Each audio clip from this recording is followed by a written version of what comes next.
Kumusta po? Wow!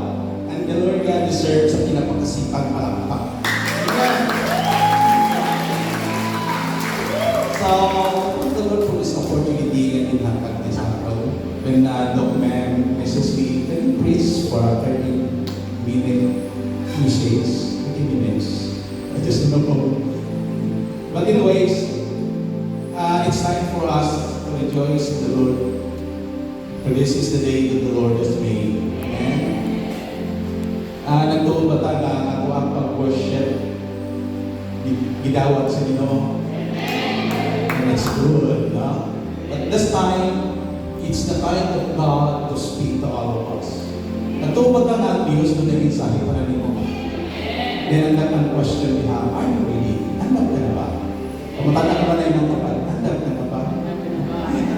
It is not by accident that we are here, but it is the plan of God nga nung ni ata itigong niya ron. Pero kay dunay mensahe ang Ginoo sa matag usahan.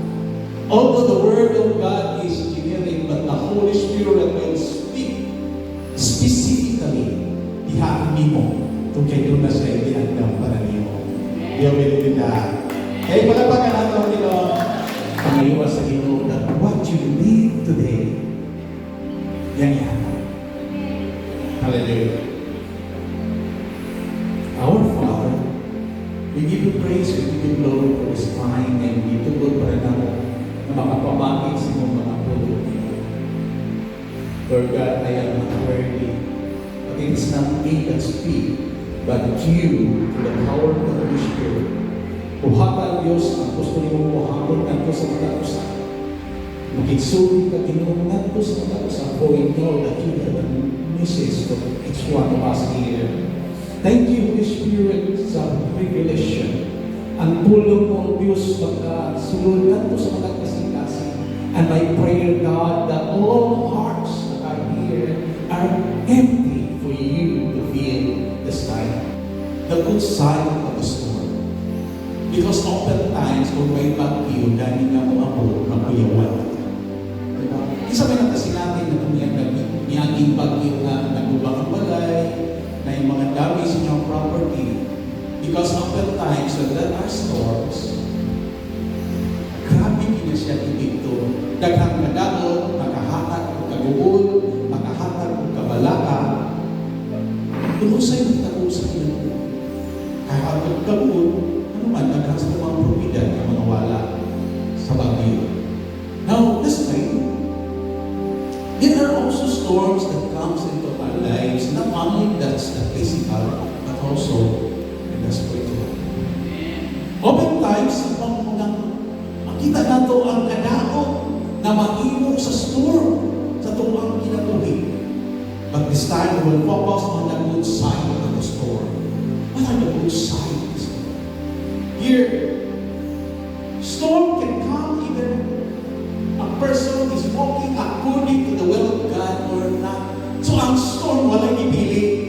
Nangalagad ka man mo Ginoo, nagtuman ka man sa kaputon sa Diyos, or nagpatuyang ka sa iyong kinabuhi, walang ibili ang bagyo o unos na moabot sa tuwang kinabuhi. Amin ba? No one is exempted for the storms. Moabot ginagihan nimo, musugod ka man o sa dili. Other questions, why? Lord, pati ano man kung nangalaga nimo? Yan, ano miabot nilita ko kayo pagsulay? Tutumat na kung imo Ginoo. Gusto man kumuhatag ng tithes, gusto man kumuhatag ng offering. Ganun, grabe man yung nangina mo sa tuwang kinabuhi. Ganun nagbalatian ko. Ganun nagproblema akong pamilya. Ganun nawalan ko trabaho.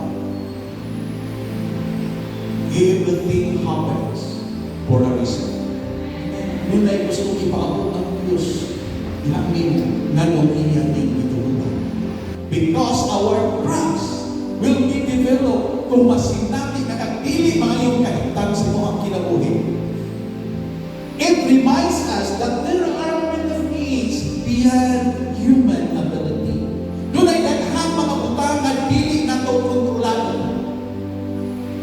Isang kung nakita niyo sa mga kaugalingon that you have control of so many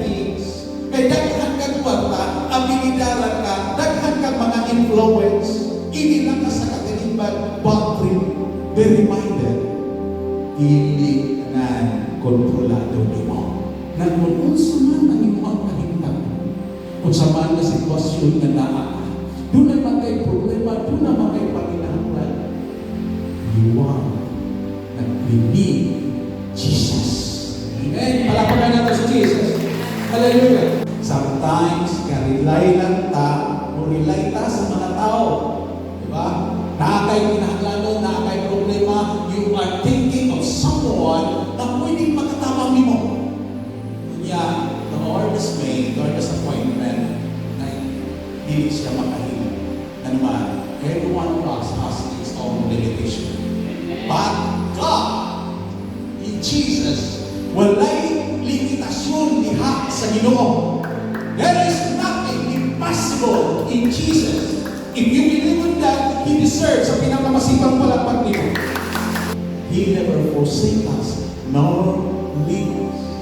He is in you, with you, what you have been through in your lives. Kung sa man ang imong tiyatuban ron, kakuban ni mo ang Diyos, huwag ka pasakis sa Ginoo. In control, may otoridad siya sa imong sitwasyon. He can do all things. And that is what He wants to prove to the disciples, and the same time that He wants to prove to you today.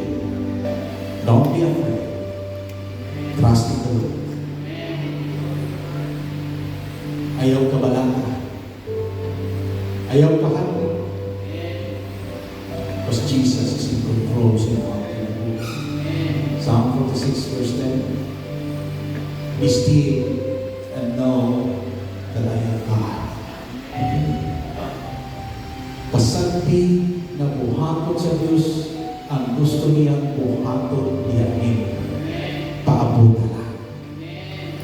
Our faith, strengthen our commitment. Still, pag malinaw, tunay niyang dapat Ginoo sa mga kinabuhi. Sometimes, God calms the storm. Sahay, ang Diyos magpakalma sa bagyo, unos sa imuhang kinabuhi.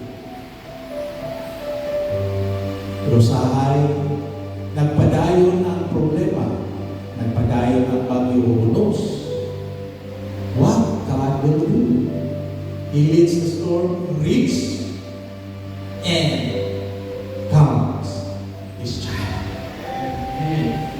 Then I purpose ang Diyos sa tanan na nagtugutan niya diyan sa mga kinabuhi. God has a reason for everything. But I believe nakitaan sa Ginoo kung unsay imong gikinahanglan.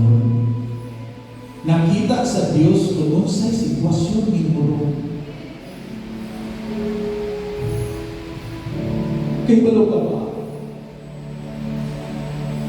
Nga nagpaabot lang siya nga mohangat diyan niya pangayo ka ba? Nga imong igatugyan ang tanan ng tunin. Nga nung sinabi karon kung dili mayo kahintang, itukutan lang sa Ginoo. Tungod kay doon na siya ituyo. Na iumol diyan nimo your faith, your trust, and your commitment.